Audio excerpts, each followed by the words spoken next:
Bonjour à vous, bienvenue dans Math 119 où aujourd'hui on s'intéresse aux suites géométriques. Donc on va résumer en gros ces fameuses suites géométriques, les résultats essentiels à connaître. Donc une suite géométrique, c'est une suite dont l'évolution a plutôt cette allure-là. Donc à partir d'un terme initial, on va avoir une décroissance qui peut être assez rapide en fait. Ça sera par exemple ce qu'on appelle un processus de relaxation ou un phénomène de freinage en quelque sorte, où on a cette décroissance assez rapide et puis en fait qui va être après quand même asymptotique, c'est-à-dire elle va tendre vers une limite sans jamais vraiment l'atteindre. De la même manière, si on a une croissance dite géométrique, qui s'apparente aussi à ce qu'on appelle une croissance exponentielle, on a quelque chose qui varie de plus en plus vite. Plus la population est élevée, plus la variation est élevée. Vous voyez qu'ici, le niveau de variation est de plus en plus élevé. Et il est en relation avec la population. Donc c'est ça qui va caractériser une suite géométrique quand celle-ci elle est croissante. Et là c'était l'inverse. Donc plus la population est faible et plus la variation est petite.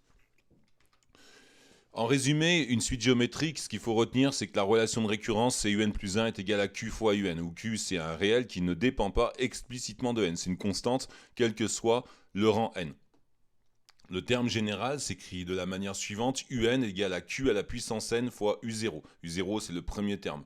Un peu plus général, quand on part du terme up, on dit un égale q à la puissance n-p fois u à la puissance p. Donc je vous renvoie sur les vidéos que j'ai faites sur les suites géométriques où on a différents exemples. La somme des termes d'une suite géométrique, ce qu'il faut retenir, c'est le premier terme de la somme multiplié par 1 moins q, où q est la raison, à la puissance le nombre de termes qu'il y a dans votre somme divisé par 1 moins q. Ça, c'est la somme des termes d'une suite géométrique.